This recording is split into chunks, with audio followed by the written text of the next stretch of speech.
All right, let's dive right in. We're tackling a topic today that I know a lot of you are fascinated by, the paranormal. And we're incredibly lucky to be joined by Fer Broca, who's had firsthand experience with the spiritual realm since, well, since he was a kid, really. Yeah, you could say that. It's not every day you hear about someone learning numerology from a ghost, but that's just one of Fer's many incredible stories. So, Fer, take us back. How did this extraordinary ability of yours first manifest? Well, I've always been able to see spirits, even as a young boy.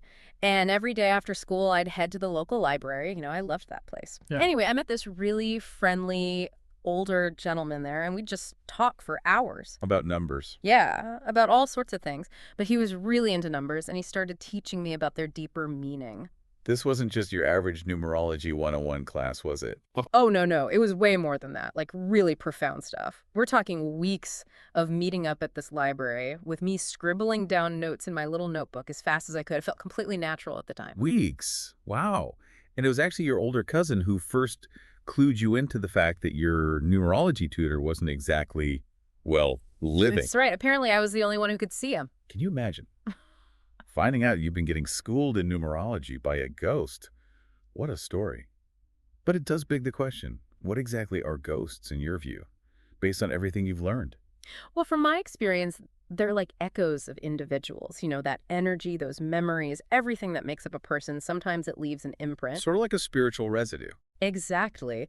And they often appear as they remember themselves from a happy moment, which might explain why we don't always see those scary, decaying figures that Hollywood loves so much. That's a relief. So not every ghostly encounter is going to be a scene from a horror movie. Mm-hmm. But you've also mentioned that not all ghosts are malevolent. For those of us listening who might be wondering, how can we tell the difference between a harmless haunting and something more intense, like a possession? What are the signs? Okay, so that's a really important distinction. But let's shift gears a bit from, well, remnants of human energy to something, I don't know, maybe entirely different. Angels. For what can you tell us about their nature? Well, the way I understand it, angels are pure energy, but Yeah. like emanating from a divine source, Yeah. like messengers, guiding lights. I have to admit, when I think of angels, I still picture, like, those classical paintings, flowing robes, feathery wings. How accurate is that imagery, really? Well, those paintings are beautiful for sure, but in my experience, it's different. Imagine like radiant flames of light, but they're not still. They're always moving, shifting, vibrating with this incredible energy, way more awe-inspiring than any painting could capture, that's for sure. That's definitely a more vivid image. And we each have a guardian angel, right? Looking out for us. That's right, assigned to us from birth. Wow. So they're always there. What's their role exactly? Think of them as like your personal spiritual support system, always there to offer comfort, guidance, to nudge you towards reaching your full potential. It's actually kind of reassuring. It is. Especially as we, delve deeper into this whole unseen world. But on the flip side, there's always been that, well, fascination, maybe a bit of fear too, surrounding demonic entities. What about them? What can you tell us about their nature, their intentions? Demons are interesting. They're definitely out there, residing in the darkest corners of the spiritual realm, as far away from the light as you can get, really. We tend to label them as evil, right? Right. But I wonder sometimes if that's just us, projecting our own human constructs. What if their motivations are just different, outside our normal understanding? So you're saying their intentions might be totally different from what we typically assume. Exactly. Think about it. Humans, we crave experiences. We want to travel, eat delicious food, connect with each other. It all seems so normal to us. But what if, to a demon who exists outside of all that, what if those everyday things, those sensations, are what they crave? Maybe what we find mundane is incredibly desirable to them. Wow. I've never thought about it that way before. Mm. Are you saying that even something as simple as, like, enjoying a ripe strawberry could be something a demon yearns for? It sounds strange, but yeah, it all comes down to perception, doesn't it? Maybe our human experience, even the little things, has a certain allure to entities that can't experience it themselves. The richness, the depth of it all. Perhaps they're drawn to that. I mean, that's pretty mind-blowing when you think about it. Makes you really appreciate just being human, doesn't it?